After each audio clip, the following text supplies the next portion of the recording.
मला माहिती आहे डॉक्टरांनी काम थांबवायला सांगितलंय, पण कलाकार कधी रिटायर होत नाही. घराण्याची कला पुढे जायला हवी होती. या भिंतीवर अजून फोटो यायला हवे होते, पण शंतनू याचा विचार करायचा नाही असं ठरलंय ना आपलं. सगळ्याच गोष्टी आपल्या हातात नसतात. हे बघा, एखाद्या डॉक्टरचा मुलगा कलाकार होतो, तसा एखाद्या कलाकाराचा मुलगा डॉक्टर होतो. शंतनू डॉक्टर झाला, माझ्यासारखा शिल्पकार झाला नाही, ही माझी खंत नाहीच आहे. पण आपल्या घराण्याचा कलेचा वारसा पुढे गेला नाही.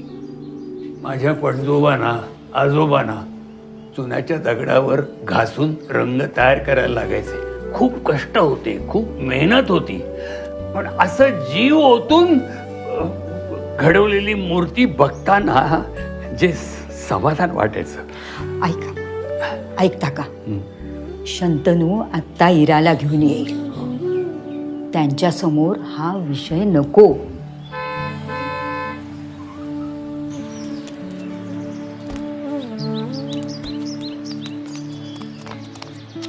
आई बाबा, मला गडबड आहे, मला इमर्जन्सी मी निघतो आणि इराला घ्यायला उद्या नक्की येईन.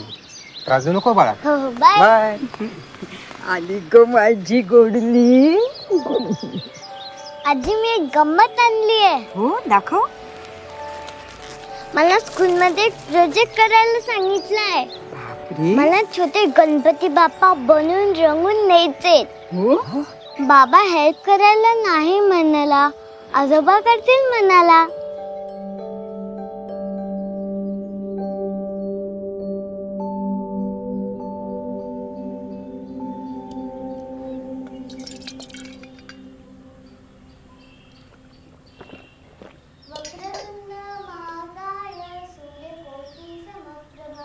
निर्विघ्नं कुरु मे देवो सर्वकार्येषु सर्वदा.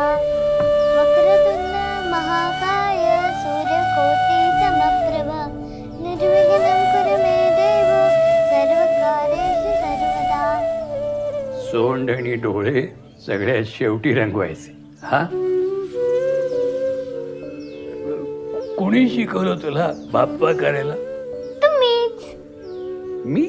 बाबा म्हणतो की गणपती बाप्पा ही कलेची देवता आहे.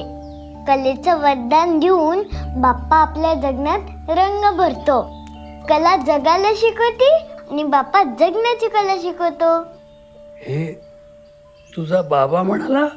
हो, तो असाही म्हणाला की तुमच्या बाप्पाची कृपा आहे आणि तुमच्याकडून कलेचा वारसा मला मिळाला आहे. म्हणजे तुम्हीच मला शिकवलं असं झालं ना. बाबा म्हणतो की बाप्पाची कृपा झाली तर मी पण तुमच्यासारखी मोठी मूर्तिकार होईल आणि आपला कलेचा वारसा पुढे नेईन. शिकवतात ना मला आपली कला. शिकवतो बाई, शिकवतो.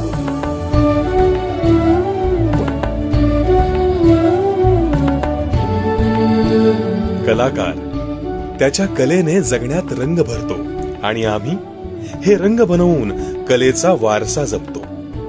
वॉल्सन कलर्स, वारसा रंगांचा.